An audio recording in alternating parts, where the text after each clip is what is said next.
Price God. Ave Maria. നമുക്കറിയാലേ, ഇന്ന് ലോകത്തിൻ്റെ എല്ലാ കോണുകളിലും ഒത്തിരി മനുഷ്യർ ഈശോയോടുള്ള സ്നേഹത്തെ പ്രതി, ഈശോയ്ക്ക് വേണ്ടി ഈശോയുടെ സ്നേഹത്തെ പ്രതി മരിക്കുന്നവരുണ്ടല്ലേ. അറിയുന്നവരും അറിയാത്തൊരു ഒത്തിരി ആത്മാക്കളുണ്ട്. കർത്താവിന് വേണ്ടി മരിക്കുന്നവരുണ്ട്, കർത്താവിന് വേണ്ടി വിശുദ്ധരായ രക്തസാക്ഷികളാവുന്നവരുണ്ട്. അപ്പോൾ ഇതൊക്കെ ശരിക്കും കേൾക്കുമ്പോൾ എനിക്ക് ഭയങ്കര ഒരു ഇൻസ്പിറേഷനാണ്. അല്ലെങ്കിൽ എനിക്ക് ഭയങ്കര ആഗ്രഹം, ഇങ്ങനെ എനിക്കൊരു രക്തസാക്ഷി ആവണം, എനിക്ക് കർത്താവിന് വേണ്ടി മരിക്കണം. അല്ലെങ്കിൽ നാളെ അല്ലെങ്കിൽ ഇന്ന് എൻ്റെ അടുത്ത് വന്നിട്ട് ആരെങ്കിലും ഇങ്ങനെ എൻ്റെ നെറ്റിയിൽ തോക്കൊക്കെ വെച്ചിട്ട് ഇങ്ങനെ ചോദിക്കുമോ, നിനക്ക് ജീവൻ വേണോ, ഈശോ തള്ളി പറയുന്നുണ്ടോ എന്നൊക്കെ ഇങ്ങനെ ചോദിക്കുമ്പം എനിക്ക് ആഗ്രഹമാണ്, എനിക്കിങ്ങനെ ഞാൻ കർത്താവിന് വേണ്ടി മരിക്കും, എനിക്ക് കർത്താവിന് വേണ്ടി മരിക്കണം, അങ്ങനെ ഭയങ്കര ഒരു ആഗ്രഹമാണ്. അപ്പം ശരിക്കും പറഞ്ഞാൽ ഒരാൾ വന്ന് നമ്മുടെ നമ്മുടെ കഴുത്ത് കത്തിച്ചിട്ട്, അല്ലെങ്കിൽ നമ്മളെ ഭീഷണിപ്പെടുത്തി, അല്ലെങ്കിൽ നമ്മൾ അടുത്ത സെക്കൻഡ് നീ മരിക്കും, ഒന്നെങ്കിൽ നിൻ്റെ മുന്നിൽ 2 ഓപ്ഷനുണ്ട്. നിനക്ക് ഈശോയെ പറഞ്ഞ് നിനക്ക് മരിക്കാം, അല്ലെങ്കിൽ നിൻ്റെ ജീവൻ രക്ഷപ്പെടുത്താം എന്നിങ്ങനെ പറയുമ്പം, അങ്ങനെ വന്ന് പറഞ്ഞാൽ മാത്രമേ നമുക്ക് കർത്താവിന് വേണ്ടി മരിക്കാൻ പറ്റുള്ളൂ എന്ന് ഞാനിങ്ങനെ ചിന്തിക്കുമായിരുന്നേ. അങ്ങനെയല്ല.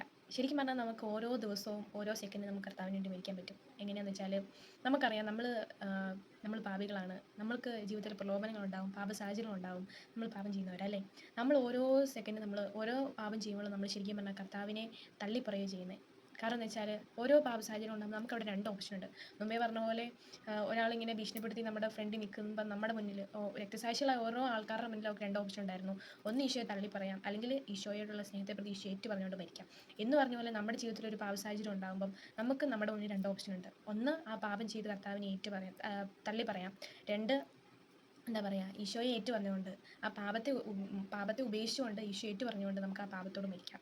അങ്ങനെ നമുക്ക് ഡെയിലി ഓരോ സെക്കൻഡ് നമുക്ക് കർത്താവിന് വേണ്ടി മരിക്കാൻ പറ്റും അല്ലേ. നമുക്കുണ്ടാകുന്ന ആ പാപ സാഹചര്യത്തോട് നോ പറയുമ്പോൾ തന്നെ നമ്മൾ ഈശോയെ ഏറ്റു പറഞ്ഞുകൊണ്ട് ഈശോയ്ക്ക് വേണ്ടി മരിക്കുകയാണ് ചെയ്യുന്നത്. ഇപ്പം ഈ നിമിഷം നമ്മൾ ചിലപ്പം പല രീതിയിലുള്ള പാപത്തിൽ വീണ് പോയതുകൊണ്ടായിരിക്കാം, പാപ സാഹചര്യത്തിൽ വീണ്, അല്ലെങ്കിൽ ഈശോ തള്ളി പറഞ്ഞിട്ടുണ്ടായിരിക്കും പാപം ചെയ്തല്ലേ. പക്ഷേ നമ്മൾ തിരിച്ചു വരണം. കാരണം ഉണ്ടല്ലോ, നമുക്ക് ഒത്തിരി കഥാപാത്രങ്ങൾ നമ്മൾ ബൈബിളിലൂടെ കടന്നു പോകുമ്പോൾ കാണാൻ പറ്റും. ഇന്ന് ഒത്തിരി രക്തസാക്ഷികളായ വിശുദ്ധരായ ഓരോരുത്തരും ജീവിതത്തിൽ ഒരു തവണയെങ്കിലും ഈശോയെ തള്ളി പറഞ്ഞിട്ടുണ്ടായിരിക്കും അവരുടെ പാപത്തിലൂടെ. പക്ഷെ അവരൊന്നും തിരിച്ചു വരാൻ മടിച്ചിട്ടില്ല എന്നുള്ളതാണ് സത്യം. കാരണം അവർ തിരിച്ചു വരുമ്പോഴൊക്കെ നമ്മൾ തിരിച്ചു വരുമ്പോൾ നമ്മളെ സ്വീകരിക്കാത്തൊരു ഈശോ അല്ല നമുക്കുള്ളത്. നമ്മൾ തിരിച്ചു വരുമ്പോൾ നമുക്ക് തെറ്റ് പറ്റി എന്ന് പറഞ്ഞ് നമ്മൾ തിരിച്ച് അപ്പൻ്റെ അടുത്തോട്ട് വരുമ്പോൾ, ദൂരെ നിന്ന് തന്നെ നമ്മളെ കണ്ട് നമ്മളെ ഓടി വന്ന് കെട്ടിപ്പിടിച്ച് നമ്മളെ ചേർത്ത് പിടിക്കുന്ന ഒരു അപ്പനാണ് നമുക്കുള്ളത്. അതുകൊണ്ട് നമുക്ക് തീരുമാനമെടുക്കാം. ഇപ്പം നമ്മൾ ഈശോ തള്ളി പറഞ്ഞൊരു സ്റ്റേജിലാണ് നിൽക്കുന്നതെങ്കിൽ നമുക്ക് തിരിച്ചു വരാം. അല്ലെങ്കിൽ ഇനി അടുത്ത ആ തിരിച്ചു വന്നതിന് ശേഷമുള്ള ഓരോ സെക്കൻഡ് ഓരോ ദിവസം നമുക്ക് പാപത്തെ നോ പറഞ്ഞുകൊണ്ട്, കർത്താവിനെ ഏറ്റു പറഞ്ഞുകൊണ്ട്, ഓരോ പാപത്തിനും നമുക്ക് ഓരോ സെക്കൻഡും കർത്താവിന് വേണ്ടി മരിക്കാം.